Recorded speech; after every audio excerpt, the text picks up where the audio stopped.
Good evening and welcome to A Celtic State of Mind. My name is Paul John Dykes and I'm delighted this evening to be chatting to Saul Davies from the band James. We all own a James record and Saul will be talking to us this evening about his career within that band, also his love of football and an initiative which he is involved in that we need to be aware of. Look along the bottom of your screen, we've got a ticker tape and that will tell you to visit Everybody Belongs Here. That's the website of this anti-racist initiative that Saul has set up, and we want to raise awareness of that tonight. We'll be talking about that initiative, his career in music and his love of football in just a few moments. Thank you very much for tuning in. We'll be here for about an hour live on Facebook.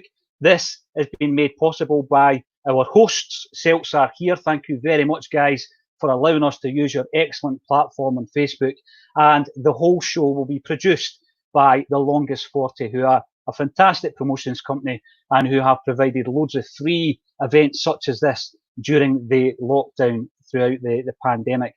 I'm a massive James fan. I can't wait to hear from Saul. So please welcome to A Celtic State of Mind, Saul Davies. Hello, Paul. How are you doing? Yeah, really well. Thanks for having me on. Obviously, amazing, actually. It's an absolute pleasure. First thing I'm going to say is I love that T-shirt. Talk to me about that T-shirt, Saul. This very nice T-shirt that I'm modelling here. Look at this. There you go. Yeah. No, it is a pretty cool T-shirt. This is a design that was made by Kerry Roper, who is one of the head designers at Saatchi & Saatchi, who you mentioned this. Everybody Belongs Here, which is, I mean, this is an amazing opportunity for me to talk to people about what we're doing. So I really want to thank you for giving me the platform to talk about that and other things and have a chat with you generally about all sorts of stuff, obviously. But yeah, Kerry, he did this design. He's a member of this team that has been put together. Saatchi & Saatchi, you will know that name. They're a massive company. Whatever, do some amazing work, and they're giving their time for free, so they're very much the engine behind what we're doing, along actually with Porto Football Club, who've also given us a huge amount of support. And yeah, we had these T-shirts out, and we've been giving them out to people, and yeah, it's looking great. It's part of the message that we have.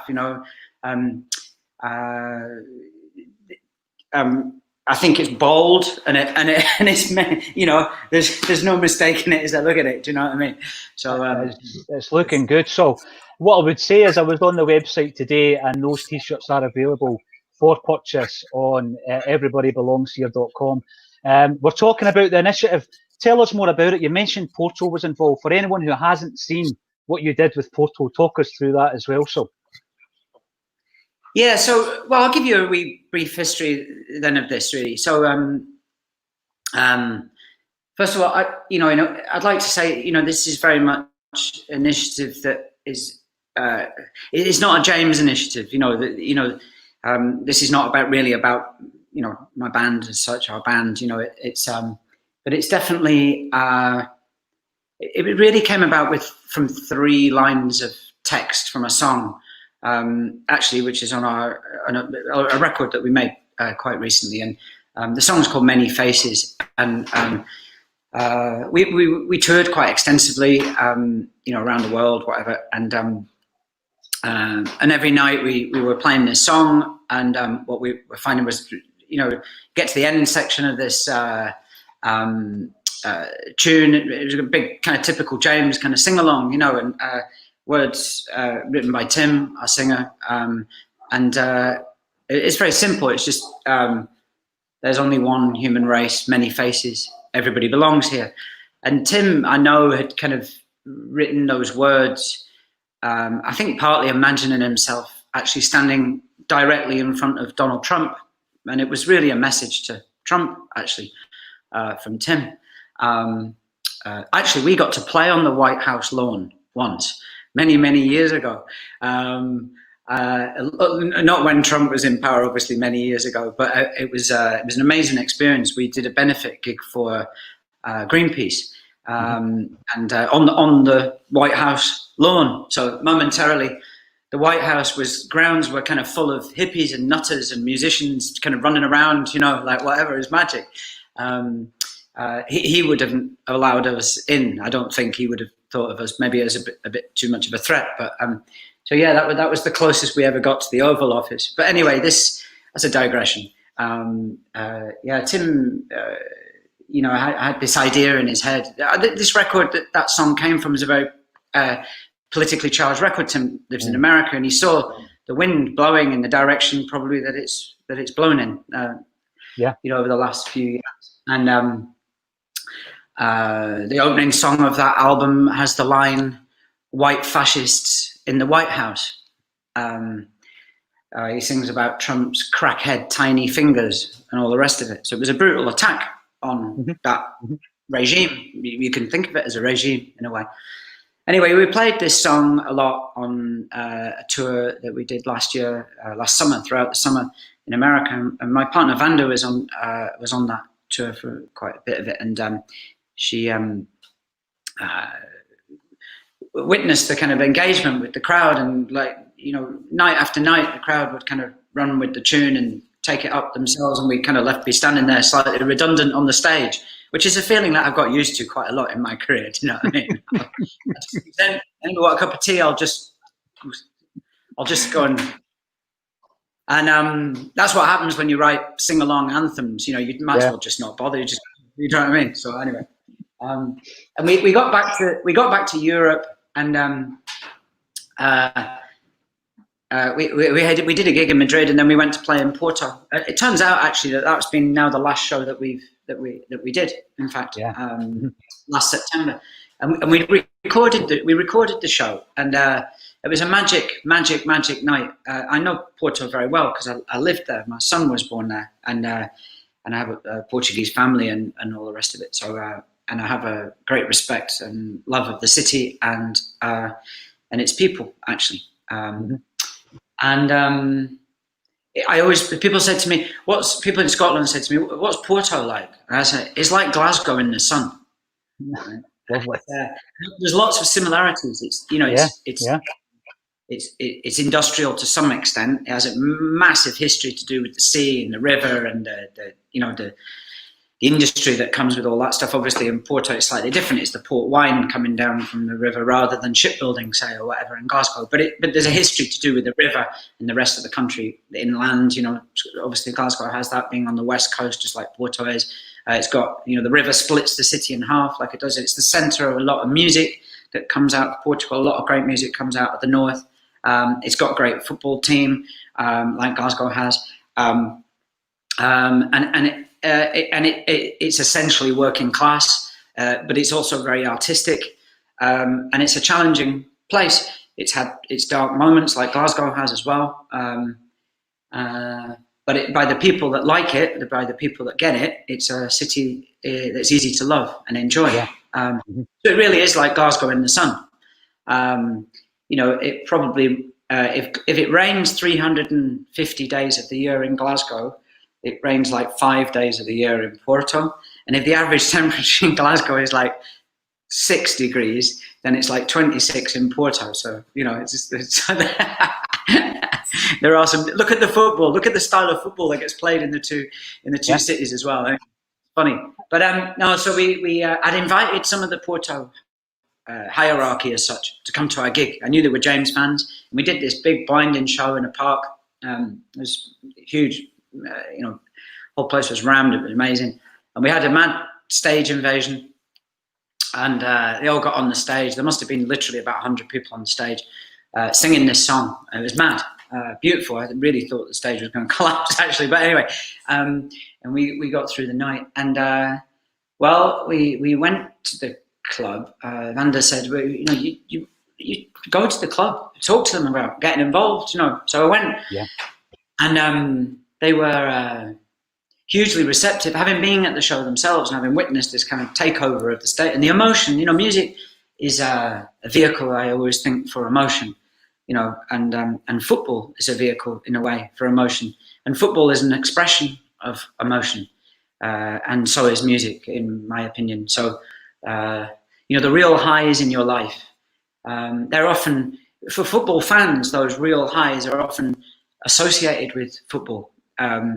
It's why some people who don't like football wonder why it is that people get so het up about it.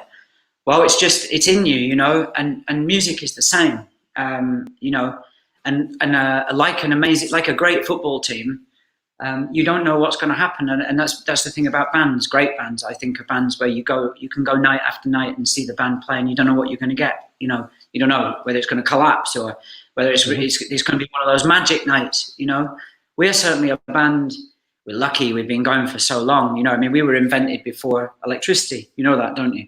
So we've been going so long that you know, we have a catalogue, so we can, you know, we literally, I mean, Jimmy started this band in 1981. Okay, so you know that's when the football was in black and white. You know what I mean? So it's like we have this unbelievable catalogue of songs that we can pull into a set. And one of the reasons why I think we're still playing to big numbers of people, making new records and all the rest of it, is because we don't rehearse and we change our set all the time. So people come to our gigs and they don't know what they're going to get. And it's magic, you know, it can be magic, you know. It can also fail as well. It would be great, Saul, for these people that come to gig after gig after gig. If you're mixing it up. Yeah, well, Jimmy often says, actually, we go to every gig. We have to be there, apart from me making tea sometimes. We have to be, the band members need to be at every single gig. So if we don't make it vital for ourselves, which means mixing it up, then we'll get stale, we'll become a greatest hit. We've had some big tunes, we could do a greatest hit set and everybody would love it. And very occasionally, you know, we err towards that. Do you know what I mean? We do a big Christmas show or whatever. Well, we know why we're there. That's cool. It's a party. But the rest of the time, the amazing thing is that the majority of our fans want us to challenge them, you know, and they want us to make new records and they want to hear those records played. I think for a lot of bands, that's a really unusual situation to be in. And we're very fortunate and we're really unbelievably grateful. We don't have a lot of opportunity. So at the moment, we don't have very much opportunity to say thank you to people for that support. But I think at the moment, it means even more than ever. And I'm not paying lip service to that, like some cloying kind of aging rock star, you know, is kind of pretending to say thanks to his fans. I'm not doing that. It's like, I genuinely get it. Do you know what I mean? And I think we're in a time when people being transparent and honest with each other and being able to say things that support each other is amazing. You know, it's great. It's you know, there's a lot of very dark things going on in the world, but on the other hand, there's also some really good things happening where people are being honest with each other and saying things that perhaps they wouldn't have said otherwise. And I think that's quite great. That's great. You know, whatever. Anyway, back to Porto. We went to them and they said, "Yeah, what can we do to help?" And we'll do something with you. So we planned with them a bit, and it ended up. 17th of January, they gave us their stadium. It was a home match against Braga. A game, it was a really hardcore game. It was a difficult game. Braga are a great team. They play great football. And obviously it's a local rivalry. You know, it would be like Celtic Kilmarnock, say, in distance or whatever. You know what I mean? So Celtic, Hibs, Hearts, maybe something, you know, like that. A lot of rivalry, a lot of history between the clubs. And so actually Porto lost. They missed 2 penalties as well during the game. It was mad. But just before the game, we got on the pitch. Me, Jimmy came, people, and a lot of people, local artists and musicians from Portugal, who wanted to support us. People who had affiliation with the club, people who did not also. And they let us all, this ragtag bunch, on the pitch, in the middle of the pitch, and we got the whole crowd singing along to the tune. Just that refrain ran around. There's only one human race, many faces. Everybody belongs here. And we sang it in sound. We filmed it, and after that, we made a little video, and we started sharing that a little bit. And it went a bit mad in Portugal. People really responded to it. It was quite amazing. We got messages from other teams saying that they really enjoyed the activity that we'd done. And so we started working on. Then we took it to Saatchi & Saatchi in London and said, "Look, we need some help. How can you help us?" And they loved it, and they wanted to get involved. So they've given us this massive team of people, quite amazing people, really, and a very diverse bunch of people that come from different backgrounds, different social means, whatever. People who, like Kerry, who well publicized, was employed pretty much with some dark days in his life. He was essentially sectioned when he was employed by them, with some issues surrounding mental health, all sorts of people in that building who want to try and make a difference. And I have absolutely no problem in saying that they're amazing people. And really, again, thank you to them, because it's not every day that you see a corporate entity, as they are, deciding for no particular reason other than the fact that they want to and think there's value in it, just deciding to help, a bunch of half-wits like me try to get something off the ground, So it's pretty amazing. And fair dues to them, really. So we've made some beautiful things, and we've started talking to some fantastic people, some football people and some music people. People starting now to send us little messages in, and people like Gordon Strachan, Simon Donnelly, Carlos Carvajal, a Portuguese manager who managed at Swansea and in Sheffield Wednesday, Besiktas in Turkey, all sorts of people coming our way, and it's brilliant. Nuno Valente in Portugal as well. So we're just growing. We're just starting. We're focusing in now on what we want to say to people and how the best way to say that is. And I think ideally what we'd like to do. Our initiative is based around the idea.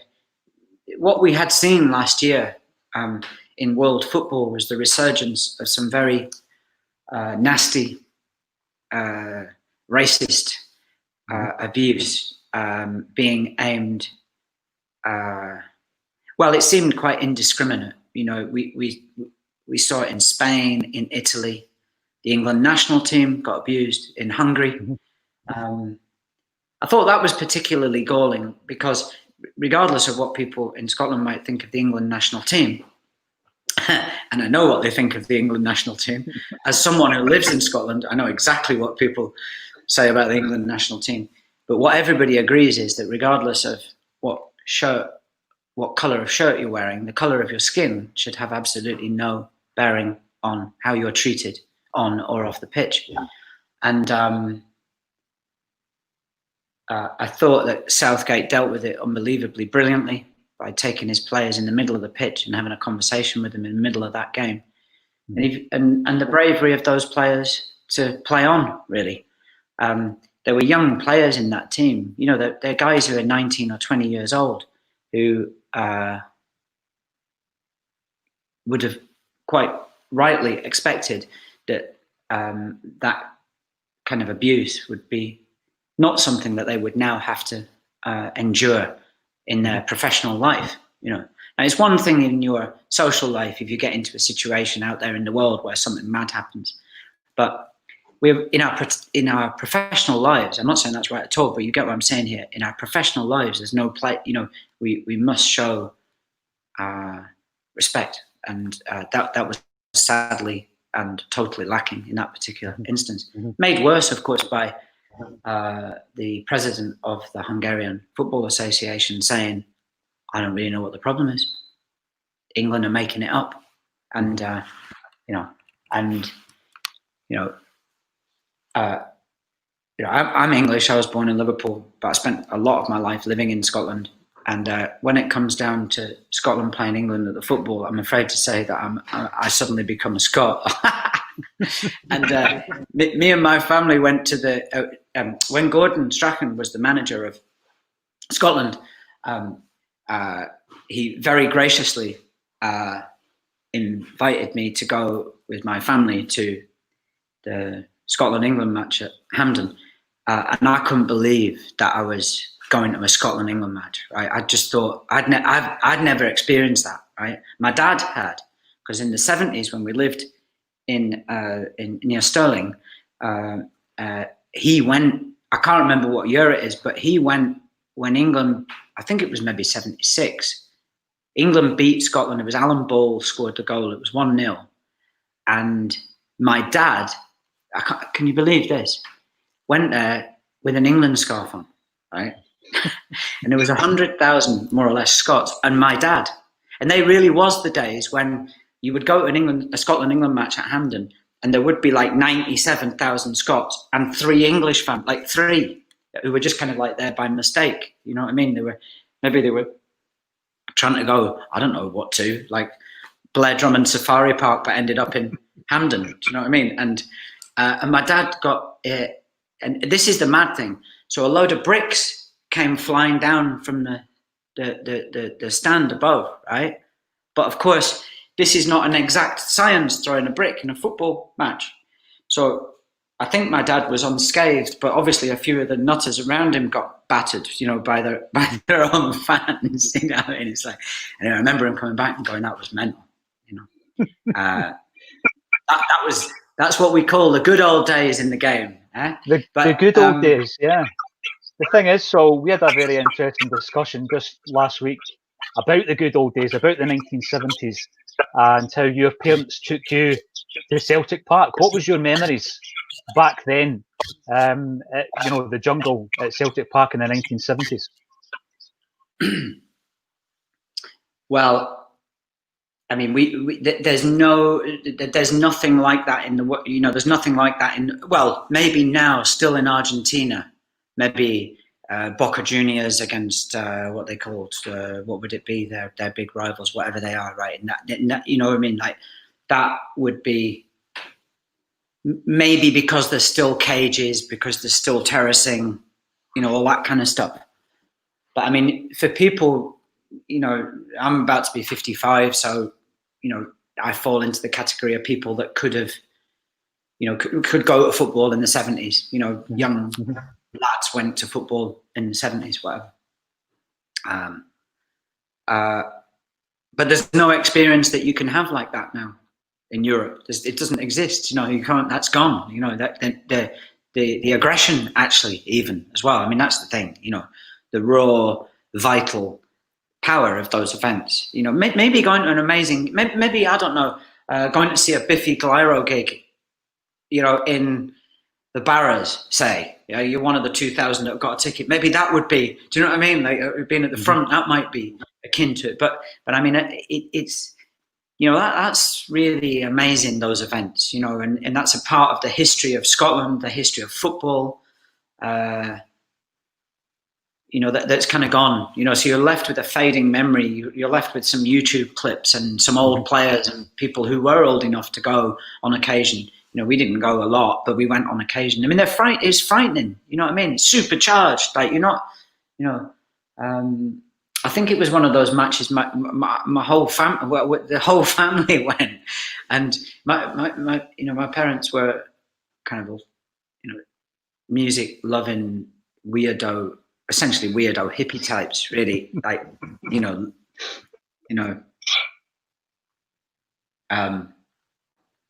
there was a period of time when I used to have to milk our goats before going to school. And at school, I was called the gay goat, right? Because I was English, so I was gay, obviously. And I was milking goats. And, goats are very nutty, the smell of them. So they, I was called the gay goat. It's like, whatever. It's pretty funny, really. But they could be so cruel, so.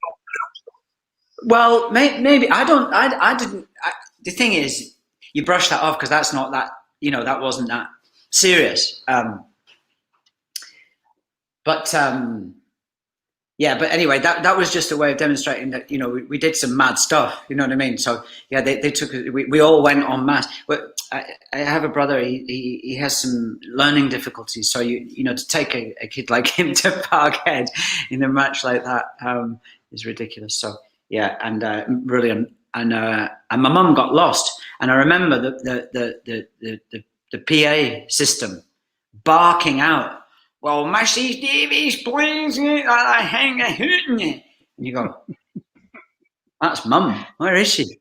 "Well, Mrs. Davies, please." And you're like, "We lost Mum." Mad, brilliant, magic. We found her again. So that's good. You've mentioned Gordon Strachan a couple of times, Saul, and I, incredibly enough, was introduced to your initiative via Gordon.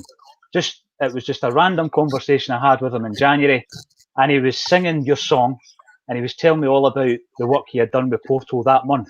This was at the end of January. And it was only then, believe it or not, obviously a fan of Celtic, a fan of the band, it was only then that I became aware of Gordon's friendship with Tim. Now, how did that develop? Was that an early 90s thing? And did Tim get in touch with Gordon when he was at Leeds United? How did that work? Yeah, I think their friendship comes from the time because Leeds, Tim's a Leeds fan, right?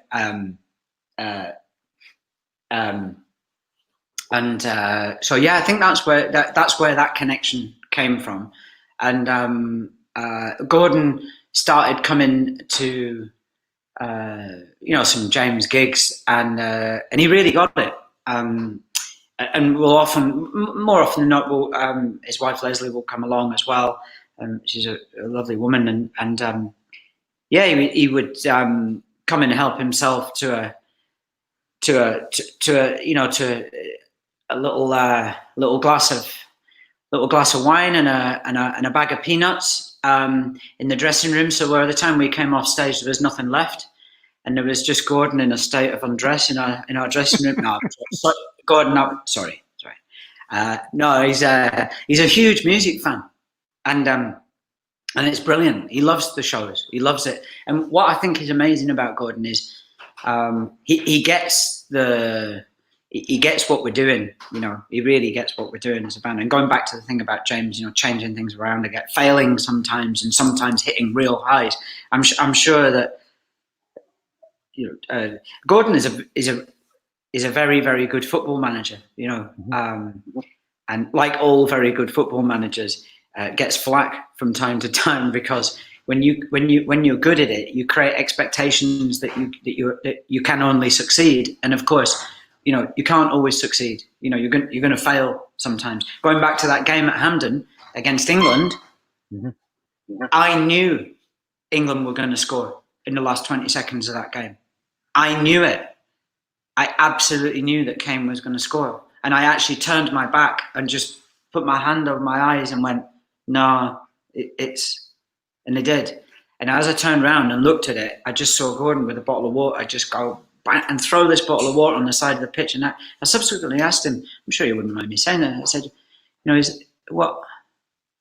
think that might have gone down as the worst moment in his career. That's how close you are to, beating the team in front of you happens to be England, with all that comes with that, and potentially progressing into the fight. That would have given Scotland away a fighting chance, to get to those finals. So the margins, people always say this, whatever, it's not over till they get into the final whistle, it's fine margins, whatever, but it's true, isn't it? You know what I mean? So, well, he's a good man. The thing with Gordon, you also told me is you were the guest of him, Rugby Park, back in 2007, and that's when Celtic wrapped up the league title. You and the band were all in amongst the Celtic fans that day. Yeah, it was unbelievable. It was one of the best experiences of my life, I'll tell you. Which is some call because he'd said, "Yeah, right, you can get into the game." And we were like, we were doing a gig either the day before or the day after, whatever. So we had a day off, and it just so happened to coincide with that game. And so we went along all of us went along. And there's people in the back, they're not used to going to the football. And the funny thing is as well that Mark, our keyboard player, and Andy, our trumpet player, they go, well, Mark's a season ticket holder at the Arsenal, right? And Andy goes to the Arsenal as well quite a bit whenever he can. So, which isn't that often because the tickets are so highly priced, right? Anyway, those boys were like, you can imagine, right? We thought we were going to get a box and like get some little sausages on sticks, and Gordon was going to sort us out, and it was going to be magic, and there'd be a little tonics at half time, and maybe a little pot of tea and all the rest of it. So we get our tickets, and we go, right, where's the box? We realise we walk around the ground, right, and Rugby Park, so we're like, we go, oh, we're in there, right, or we're in the queue, right, okay, right, well, we're in the queue, right, see what happens. So we're in with the nutters, right? It was magic. Absolutely magic, I tell you. The noise, the vibe. I saw a guy try to force a police horse to drink vodka, which is seriously one of the funniest things I've ever seen in my life. Literally saying to the horse, go and take a drink, like this. Right? And the policeman on the horse is about 8 feet up in the air, just saying to the guy, get away from the horse. Basically, get away from the horse. So this is a game that kicked off, I think, at 12:15. or something, 12:30. You know, the idea being, oh, I'll be all right, because everybody will get up, they'll have a nice fried breakfast, and they'll all wander along to the game, and everything will be hunky-dory. But they've all stayed up all night. They smashed. And I tell you, what a vibe. And I saw some fairly strange things. I saw the famous killie pie, loads of them, tens of them, raining down on the pitch from above, which is, I was like, they need to be eaten, lads. You know, they're not cheap. And I heard some of the foulest language I've ever heard in my life coming out of the mouths of children, which was magic. And when Nakamura hit it, we were at the other end to the Nakamura goal at the other, when that ball hit the back of the net, honestly, shaking, like amazing, you know, like to be in that, it's like, wow, what a feeling, what a feeling. And people who don't get football just need one little moment like that where they go, I get it now. I know I get it. You know? Beautiful, amazing. You mentioned it before, Paul, when it comes to football and music. And the working classes, it was often the only that we had. And you get that because you're a football fan.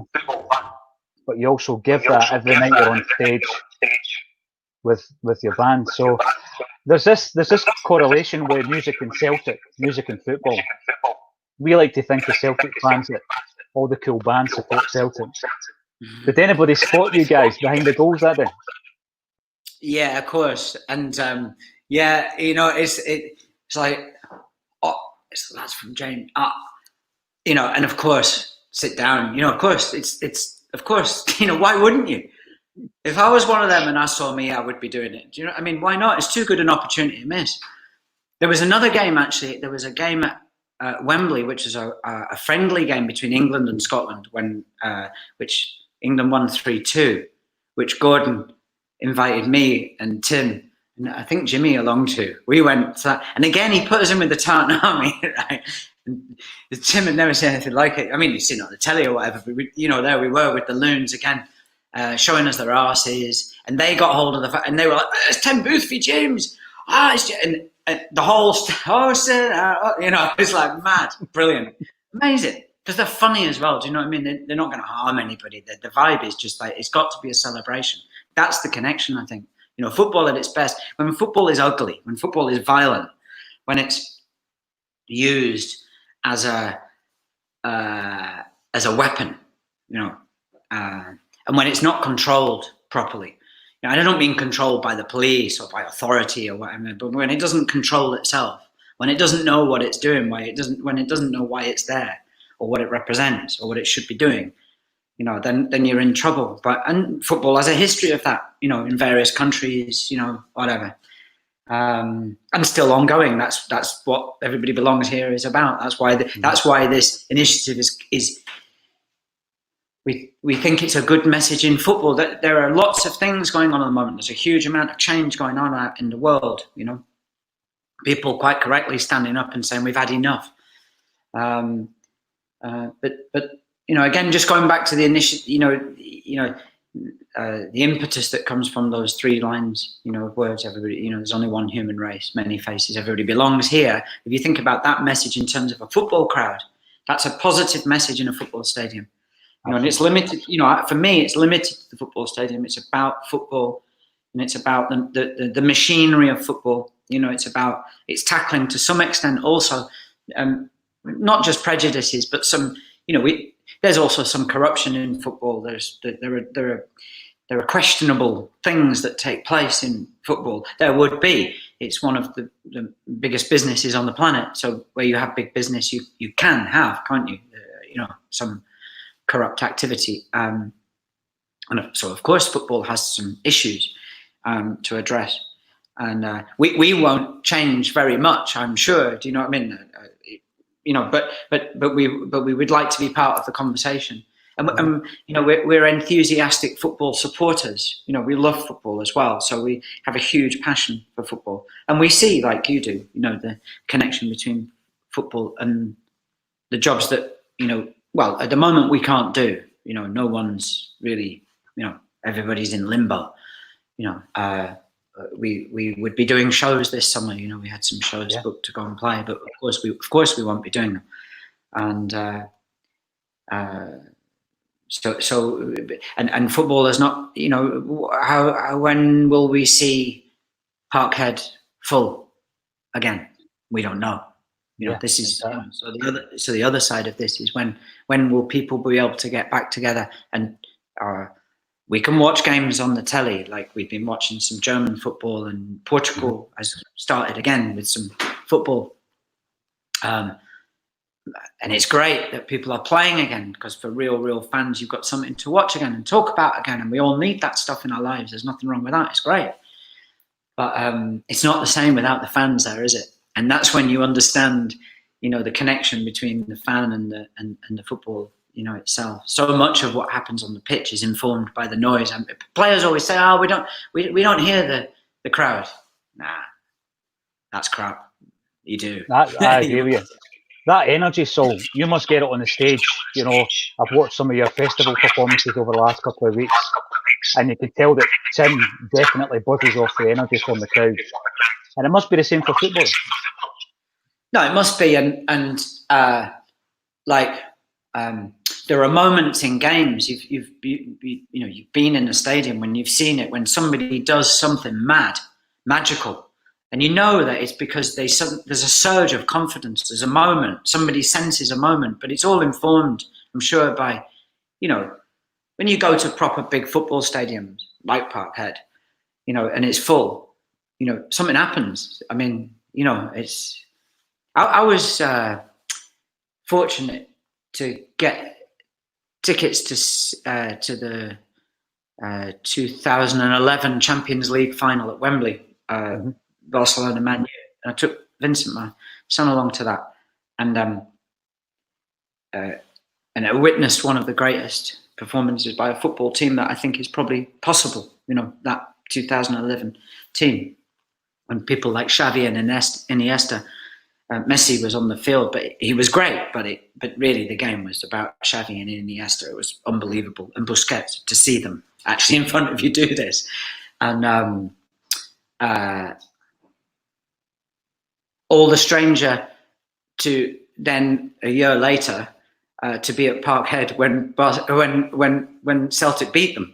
The greatest team ever assembled. Perhaps as a club side, it's arguable that they were the pinnacle of club football. That team, and that was like the Killy experience, like tenfold, being in the stadium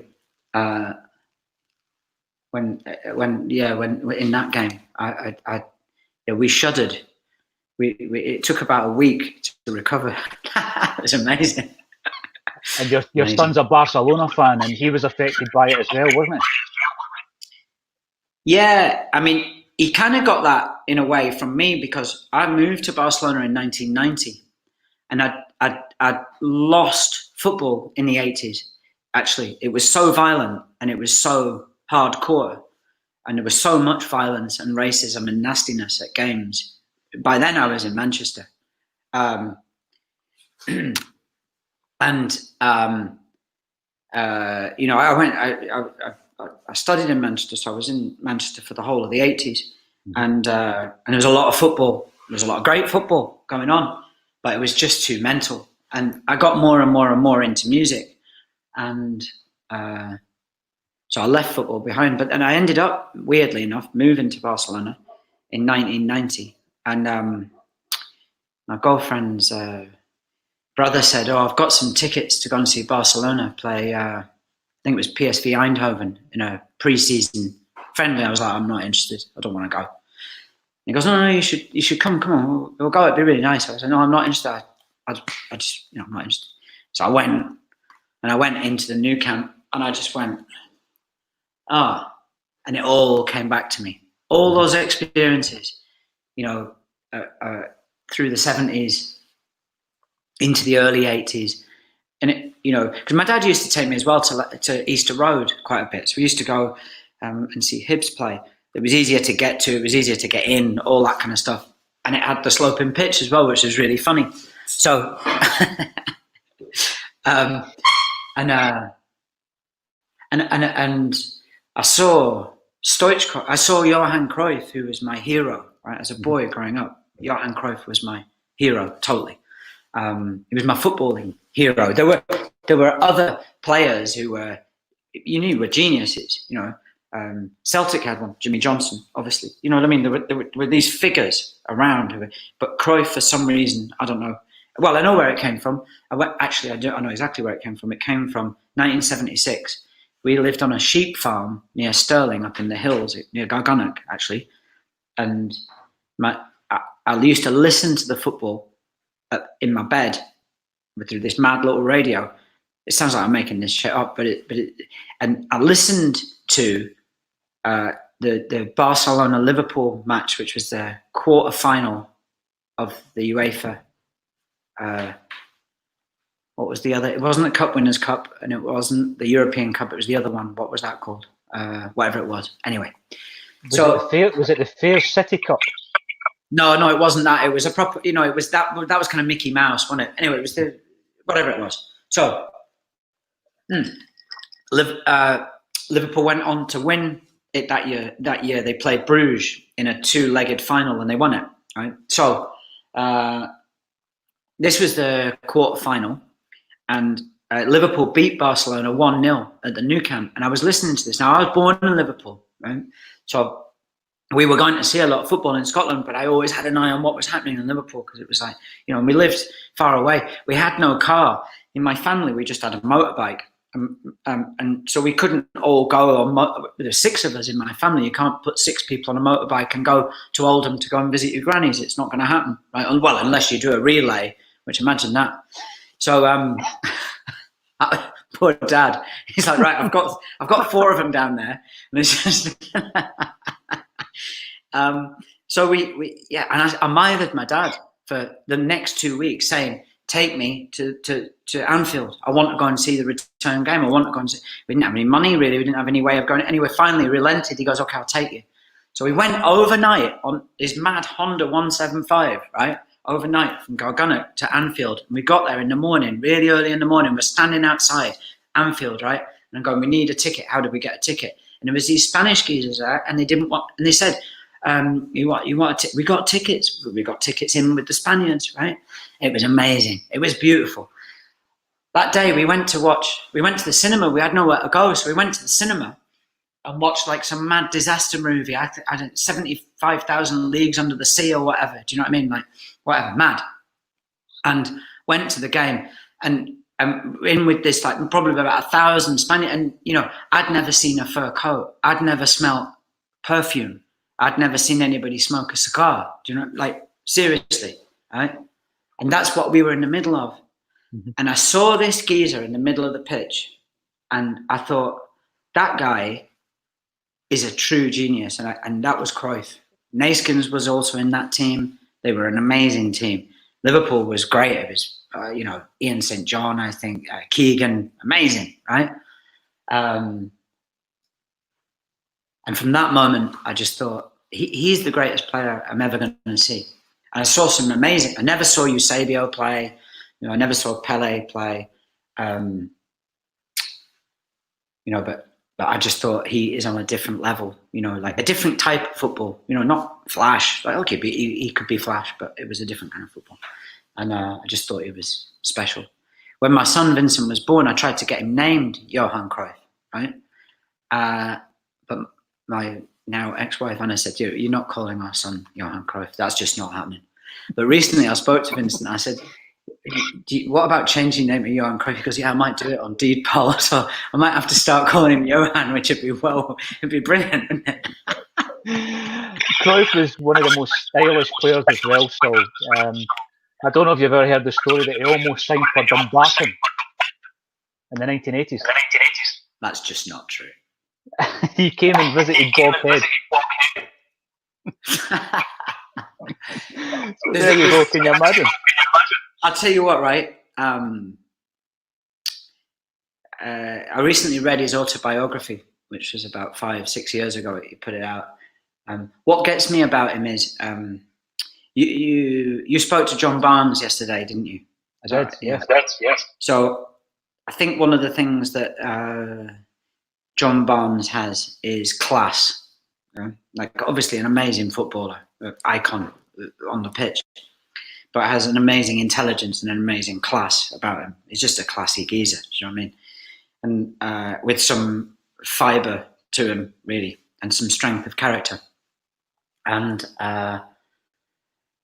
it's what I get from Cruyff also. You know, a man driven in a different way, but nevertheless a man driven to make a difference and to introduce change to football. As I say, in a different way. I guess Cruyff changed the way that people even think about football and see football, you know, as a game. And he brought a philosophical edge maybe to the game, which, I mean, without that tutelage, you know, Guardiola wouldn't be, he wouldn't have been the player that he was, and he certainly wouldn't have been the manager that he is, you know. And, you know, I think Cruyff changed everything in football. But it's interesting because he started, you know, at the age of 5, working at the Ajax Amsterdam Arena. You know, 5, 6 years old, doing stuff in the stadium because they lived right next to. Because he started obviously in Ajax, and then he was kind of taken under the wing of the groundsman there. So by the age of 7 and 8, Cruyff describes at the age of 8. Being at one end of the ground at half time with the pick, you know, aerating the ground in front of the nutters at Ajax. He's 7 years old. Like, amazing. Eh? It's incredible. And, yeah, amazing. You know, we're missing football, so as you say, it's not going to be the same probably until the start of next year. But we're also missing live music. But you're involved in setting something quite unique up that will allow people to tap into live events online. Could you tell us a wee bit more about that as well? Yeah, I will. Yeah. Well, I think I've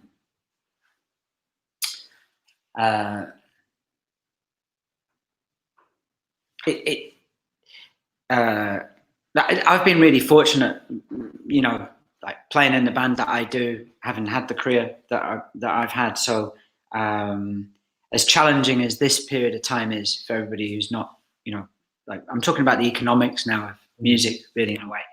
But there's loads and loads of bands out there who, if we don't help them, if we don't help each other, actually, we might end up losing some of those bands. And if we don't help, and if our industry doesn't help itself and coalesce around some positive ideas about how we move forward, and even if government doesn't help, actually, to an extent, then we might well find ourselves in difficulty because venues will close. People will move into other industries. It's really expensive to run those places, you know, and we need safe spaces for people to be able to play in and for people to be able to watch music in. So it's difficult. So I think we can see that loads and loads of our lives have migrated online in the last few months for obvious reason. And maybe we've made a huge leap. Maybe some of the things that people are now doing, like this conversation that we're having online, you know, we might have had face-to-face. Maybe we'll have face-to-face again in the future.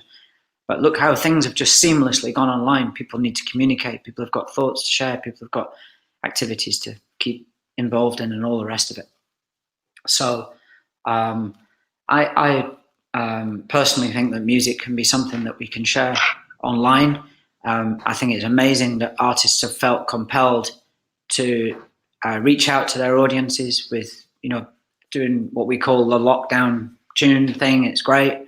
But my ambition is to, and we have created a platform in partnership with some very clever, driven people in Portugal who are also linked into people in America, in the west coast of America, in partnership with quite a powerful online ticketing agency and some other media partners who are giving us the space and the time again for free because they believe in what we're doing. And so yeah, we've set up some live concerts, which are Those concerts thus far are about to start in Portugal. Our idea is to make sure that we can ticket price very low, so that, because we think that accessibility to these events is really important. Not everybody can afford 50 or 60 quid to go to a gig. And so we think that charging somebody 2 or 3 or 4 quid to see still a beautiful and amazing online gig, really a show made by a band in a space, in a venue, but just with nobody in it, but filmed properly, recorded properly, mixed, put out live, is something that can be part of the way that our industry evolves. And well, we have we have partners in Scotland now also, so which is what we're doing at the moment, building those relationships in Scotland and across the UK. We're starting in Portugal. We have a show on the 21st of June, a Portuguese homegrown talent, well, we've sold 15,000 tickets so far for that event. That's incredible. Yeah, and she's not a massive. She's she's known and whatever. That's been run by the partners in Portugal, and but we will start hopefully announcing artists from the UK that are going to come and get involved and start doing this. We're still putting our partners in place, and all the rest of it. But it's we think very strongly that accessibility, the sustainability of this model. My industry has been pretty bad, I think, at dealing with the targets around emissions and all the rest of it. And again, I'm not just paying lip service to this. Our industry is at the forefront of the creative industries. More people come to see gigs than go to the theatre or whatever. You know what I'm saying? It's like it's massive. Yeah, it's the football of the arts, isn't it? Yeah, gigs. Absolutely. Rock and roll, whatever, hip hop. Whatever. It's all. There's something there for everybody, and everybody goes in big numbers. So music is vital to people's lives, so we need to keep it working, but we need to make it sustainable. We need to make it available to anybody. So people who are less able, physically able to get to a gig, to get in a gig, to move around in a gig. Imagine you're a wheelchair band and you go to a big mad rock and roll gig, the Hydro, say.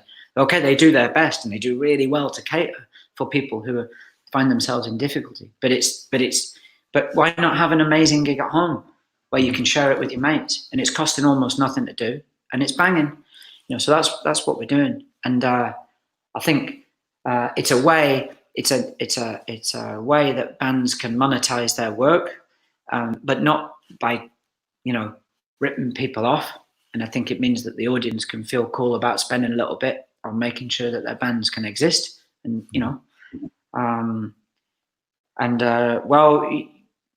let's see. A lot of people are thinking, by October we'll be doing gigs again. I personally don't think that will be the case. I don't think it'll be the case that even next April or May that will be happening.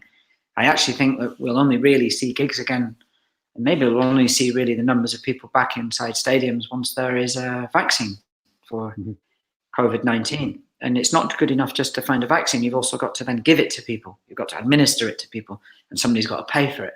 So, we're a long way away, in my opinion, from the world going back to what people call the normal.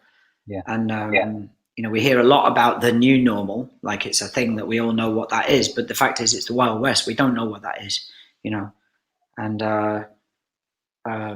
there's some very vulnerable people still in our communities who are susceptible to all sorts of things. And so people need protecting still. So you've got to be seriously careful. You know what I mean? Really, don't. Yeah. Where do we find the platform that you set up? Because obviously we've got a gig coming up this month. Where can we find that and get involved? You'll find it at cultureliveonline.com. And you'll see there it's kind of like a one-page introduction to this particular artist, Carolina Leslan, she's called. So this is a gig that's going on the 21st. She's a Portuguese artist. So for anybody Portuguese that might be seeing this, they'll know what she's singing about, which is great. And for anybody who doesn't, well, why not spend €2 and see what she's doing? I mean, why not? You might think it's brilliant. You might think, oh, it's not for me. Whatever, it doesn't really matter in a sense. Do you know what I mean? But and then I think what we're aiming to do, there's a very significant artist from Portugal that Miguel and his guys over there. Miguel Bello is the guy that's put this together in Portugal. A very significant guy, Portuguese artist called Pedro Rabanosa, who is probably kind of Portugal's second historically biggest ever artist who signed up to do a show on the 1st of July, which is amazing. He's kind of like the Leonard Cohen of Portugal in a way, kind of thing. He's quite a significant cultural force in Portugal, and so no, it's I think that as we go on into the month and into August, September, we hope to be able to bring some UK artists into this and break down the barriers that exist between our industry is very sophisticated, and there's a lot of mouths to feed, and there's a lot of expectation about how our business should work. So we have to challenge the power structure and say to people, very gently, but very persuasively, but look, you have to encourage our bands and our artists to engage with their public, whether it's in Peru or Portugal or Dunfermline or wherever it is, so I think it's I'm very proud of the start that we've made. And at some point, maybe I'll have the opportunity to talk to you more about it and explain to people what we're doing when we've really built up our artist roster and all the rest of it. There's a very well-known American comedian called Bill Burr, for example. I think he's going to do one from the LA side of things. So this is not just about music. There's people, dance companies from Holland, bands from France, all sorts of people who want to get involved, which is brilliant. So it's well named Culture Live Online. It's not just rock and roll, let's say. There's some people from Angola. We won't know very much about music from Angola, but there's a hip hop star from Angola. Lots and lots of people in Angola love him to bits. He's going to do one of these shows at some point coming through the summer. Again. Some people might find it fascinating to watch a guy like that for an hour for the cost of a coffee at Costa. Precisely. Yeah. Why not? So we need to find new and inventive ways of being able to generate income for musicians, because without a music scene, vibrant music scene, without older people like me, more established artists, being able to also give a hand up to younger artists to come through, to be able to, that will die, and that's not good enough. We can't allow that, that to happen. And I have to say, my particular interest is in Scotland in this case, because, having been brought up a lot in Scotland, not exclusively, but a lot throughout my whole life, and some of the people that I'm working with, I won't name them on this call, but some of the people that I'm working with, are based in Scotland, and we are people that are huge supporters of the Scottish music scene, and me and my band have massively benefited from the support of Scotland. James is massive in Scotland. I get that. We connect with whatever it is in the Celtic gene, whatever. And those gigs that we do, wherever they be in Scotland, are always often the highlights of our tours. It's just the way it is. A lot of English bands say that, and I think the Scots always think, they're just saying that to be nice to us. The reason they say it is because it's true. That's the point. There isn't a better venue, in my opinion, in the world than the Barrowlands. You know what I mean? That's just the way it is. It's just the way it is. So it's great to hear that. When it's a genuine compliment that you're making, Saul, because I think the Scots love live entertainment. They love to contribute to the event, particularly at the Barrows. So to hear you saying that, and you've travelled the world, that's a real compliment. But what I'd love to do, Saul, I would love to speak more in depth about this new platform once it's up and running, and we could do an event like this again and speak about how people can get involved, you know? Yeah, no, that would be magic, and whenever that is, you know, because we're in contact now with artists across the UK, but a lot of them in Scotland, and so next time I speak to you about it, then there'll be an opportunity to actually confirm the artists who are going to work with us, and there'll be some artists there that are really emerging, and there'll be some that we all know, you know, and so for me, the focus will be bringing, and I would like nothing more than to see those bands that I love, you know, continue to be able to reach, you know, a worldwide audience. I mean, I put this momentarily into perspective for you. Certainly, this was the case very recently. If it's not exactly the case, I don't think it is. But Scotland, you know, we have under 5 million people living in Scotland, 4.5 million people, inhabitants of Scotland, and we're the 7th biggest exporter of music in the world. That's pretty outrageous, really. Yeah. So when you talk about Scotland punching above its weight, I think that's where you see it, you know. And it's part of an economy, and it's part of a state of mind. It's part of a way of being, you know, that you represent your culture, you know. You can dig up oil in the North Sea, but that doesn't represent your culture. Do you know what I mean? That doesn't really mean anything. That doesn't say anything about who you are. You're just lucky because you got some oil. But for me, the cultural value in Scotland is immense. And the history of rock and roll is shot through by artists who've emerged from Scotland. You know, some of the most significant artists in the world have come from here. So I think we need to value that. We need to find a way to continue valuing that. You know, without we don't just lie down and go, oh well, we'll wait a couple of years. No, that's not good enough. That's not what we're doing. You know. So I'm really anyway. It's great. It's great to hear, and it's also great. Everybody who's tuned in and listened to you tonight, please visit everybodybelongshere.com. Support the initiative, buy the T-shirt, and watch the video of Many Faces, because when you see how powerful that is, and it may well be coming to a football stadium near you. Saul, I'd love to thank Celts are here for hosting us tonight. I'd love to thank the Longest 40 for producing us tonight, and of course yourself. Is there anything else you'd like to say? Can I just say? Yeah, just one last thing. Well, other than thanking everybody for putting this on, so I just want to say this.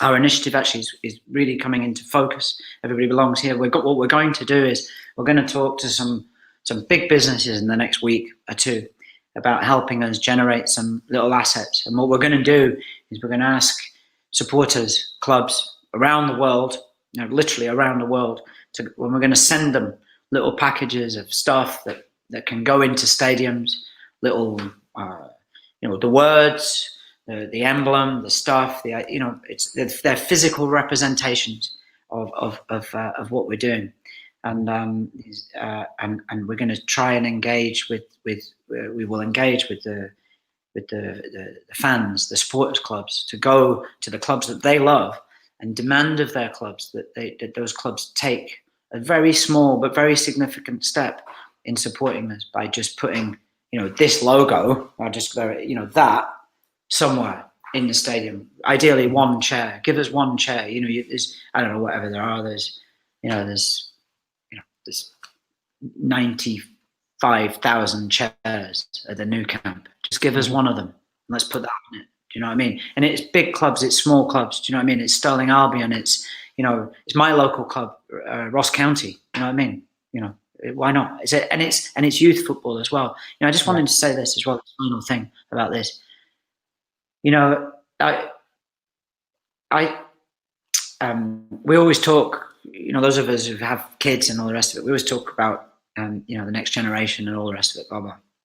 I've been to some youth football. Vincent, my son, played some. He's a really good footballer, and he plays some youth football and the rest of it.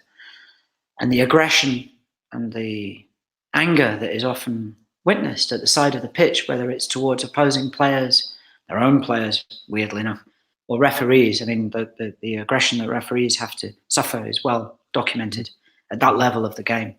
And so we will approach also that sector of the game that we love, you know, and say to them, listen, that's not really good enough. And so I just would like to finish by saying, just if you think about those words, there's only one human race, many faces, everybody belongs here. That's a mantra that people need to, in my opinion, it can take on board, and it can do some good. It's not about my band. I wish in a way we'd not written those words, in a sense, actually, because I don't want to be challenged on whether we're doing it because I want something for my band. I don't, so this is big. This is big at the top end. Talking about Celtic here, one of the biggest sporting institutions on the planet with an unbelievable history. But I'm talking about grassroots as well, real grassroots level as well. And it's so important. It's our right. Yeah. I think it's our right to be able to talk to people, but it's also our responsibility to talk to people.